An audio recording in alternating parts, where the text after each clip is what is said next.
E o mundo se aproxima da marca de 2 milhões de infectados pela Covid-19. A boa notícia é que quase 500 mil deles já se recuperaram da doença. A maior parte das 126 mil mortes continua concentrada na Europa e a Itália, país mais atingido, começou hoje uma reabertura gradual depois da estabilização de novos casos. No Reino Unido, o número de vítimas continua a crescer em ritmo acelerado.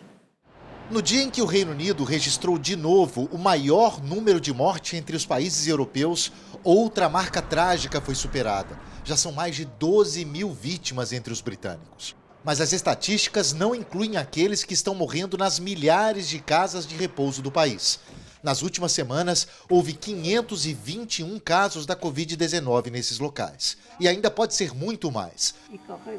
A London School of Economics, uma das principais universidades da Europa, estima que metade das vítimas do vírus está nas casas e abrigos para idosos. O estudo foi feito com base nas informações já disponíveis de Itália, Espanha, França, Irlanda e Bélgica e encontrou índices entre 42% e 57% nesses países. Aqui no Reino Unido, há 11 mil casas para idosos, onde moram mais de 400 mil pessoas. A grande maioria em extremo risco nesse momento. E o aumento do número de mortes na população em geral, por todos os motivos, em abril, dá uma noção do que pode ser o tamanho da subnotificação.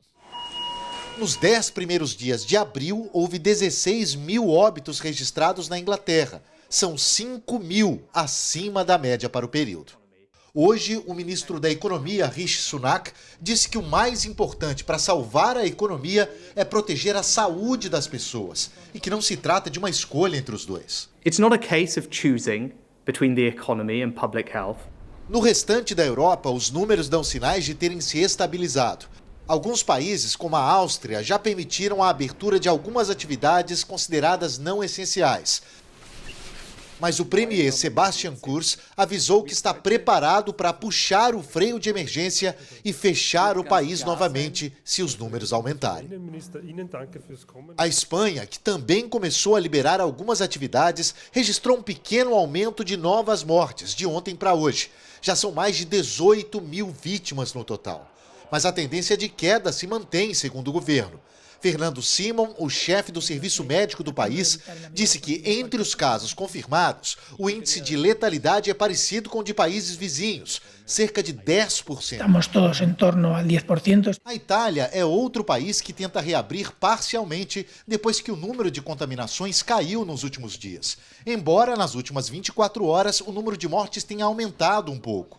Enquanto isso, a Índia anunciou que estenderá a maior quarentena do mundo, imposta a 1 bilhão e 300 milhões de pessoas até o dia 3 de maio. Em pronunciamento na TV, o primeiro-ministro Narendra Modi disse que, do ponto de vista econômico, pode parecer muito caro, mas que é nada comparado ao valor da vida dos indianos.